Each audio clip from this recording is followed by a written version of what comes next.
Job chapter 6. If you are to read Job chapter 6, kuverenga Job chapter 6 verse 1 to 3. Job anotaura kuti matambudziko angu deno zvaiswa pascale.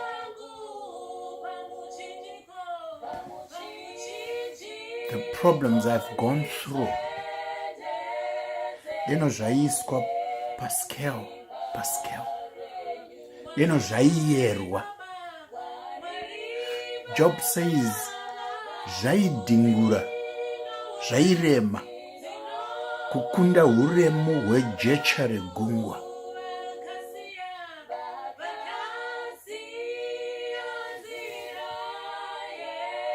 Huremu hwejecha regungwa ari matambudziko, ari challenges. I don't know what term you would want to use, whether kushupika, kushungurudzika,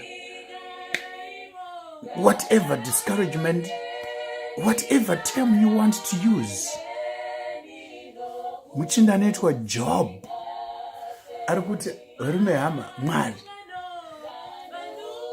hanzi miseve yenyu Jehovha yamatendera kuti indibaye so pamwoyo, zvaita kuti my spirit ite suck the poison. Huturu hwemarwadzo ndo zviri kunwiwa nemweya wangu. Tinoziva Job akarasikirwa nepfuma yake.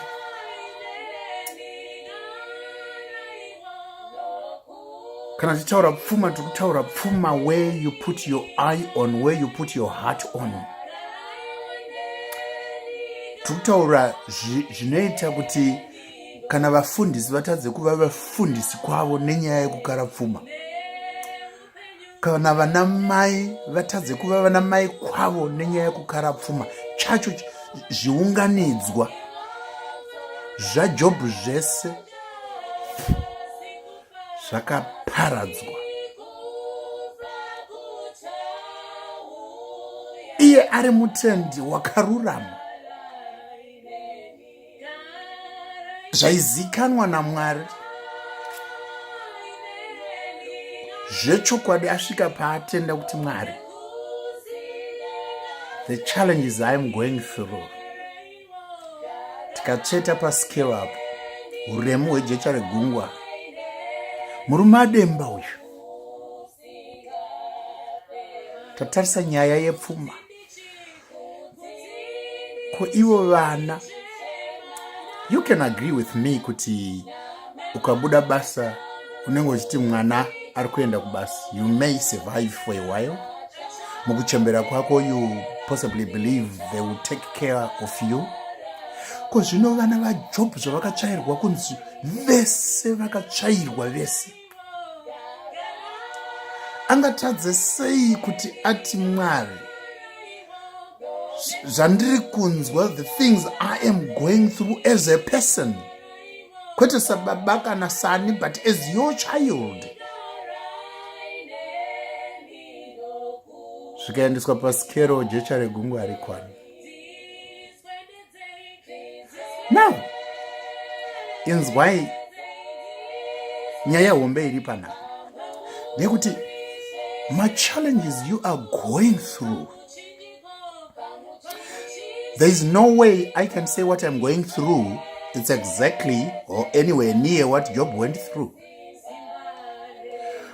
But one thing for sure is, machemero andiri kuita, when my problems are not even near, a fraction near, zvinopa the opportunity yekuonekwa kutenda kwangu to the same God Job was believing in. Are you aware kuti pana Job chapter 19 verse 26 paripo paanotaura kuti even ganda rangu rasakara raparara zvaro, asi pamuviri wangu ndichaona Mwari. Ganda rasakara, asi pamuviri wangu, I will see, in my flesh I will see God.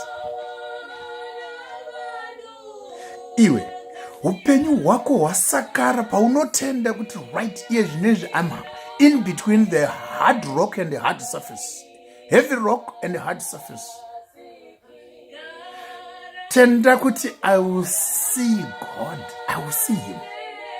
Job said ganda iri rakwatuka pera kuti chai tapasina ganda, and yet he still believed he will see God. Panyama yake kuti pane nyama yemumwe munhu ayiwo. He even says in English, I myself shall see God in my flesh. You might have gone through a lot. Don't say as a mother, as a person. Not as a father, but as a person. Because the pain of a problem on anyone it does not become more magnified because you're a father or a mother, or you're a single, parent, or you're a married couple. No. Pain on an individual is pain. Job art radically.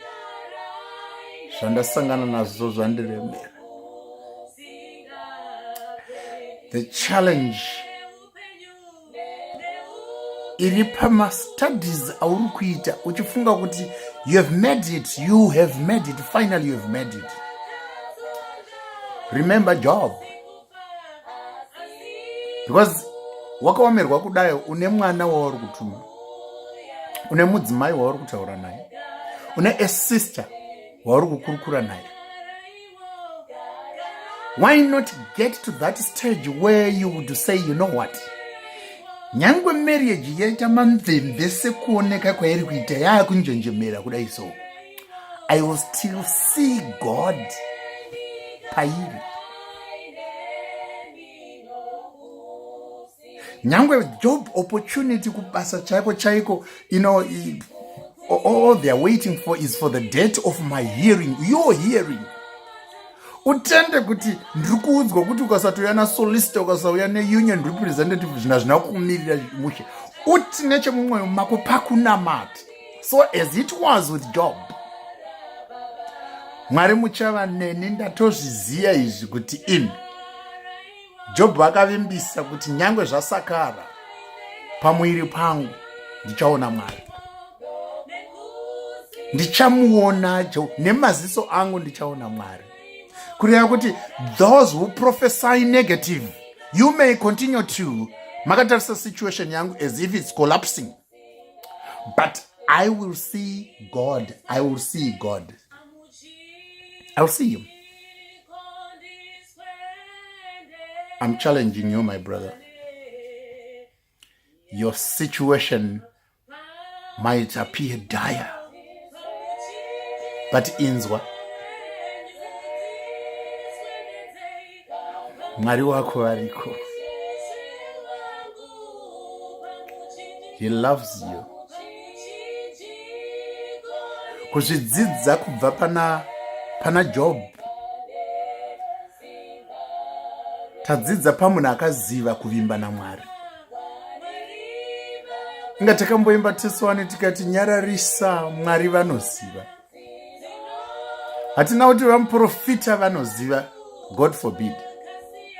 Hatina kuti vamufundisi vanoziva, God forbid. But takati Mwari vanoziva. Vari kunzi naJob chapter 19 verse 26. Nyangwe ganda rangu rasakara, I will still see God. Mune icho chacho chiri kunzi chasakara. Mufaro wasakara usisiripo, usipo. When you have to learn to smile again as a young kid and yet you are adult kudzidza kusmaila, and yet the pain waidawo kusmaila, but the pain you are going through, you may end up making a frown thinking you're smiling, not because that's what you want to show, but uri kurwadziwa as a person. It's painful. No one can understand it. Job, the experiences that Job is, even his wife could not understand it. His friends could not understand it. Akanzwisisa the pain yake, akanzwisisa waaitenda kwaari. Iye ndichamuona in this flesh ya Sakara. Ukatarisa vana vako, don't write them off. Tichaona Mwari.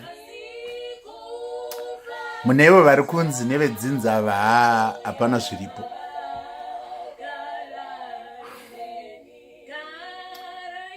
Don't lose heart. Don't lose heart. This is for you. This is for you. This is for you. Don't lose heart. Job has been there. He saw God. Paskini yake yaaitenda kuti yashakara. Inga wakachema misodzi yakawanda. Dei yaiyerwa. Iti Mwari deno yaiyerwa. Yaidhingura jecha ramakaisa mugungwa Mwari.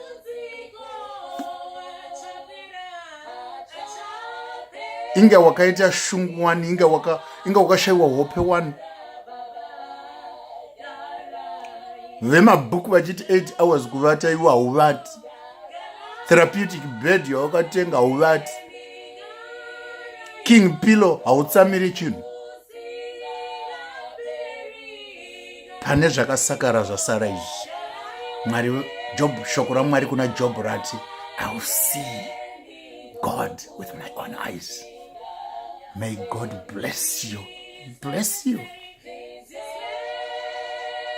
Bless you. It's not over. Don't think usaende kwekupedzesera kweupenyu tisati tasvikako. Pamapains aya pfava wakaisa rutendo rwako kuna Mwari. Think again. Please think again. Nera Jesu. Amen.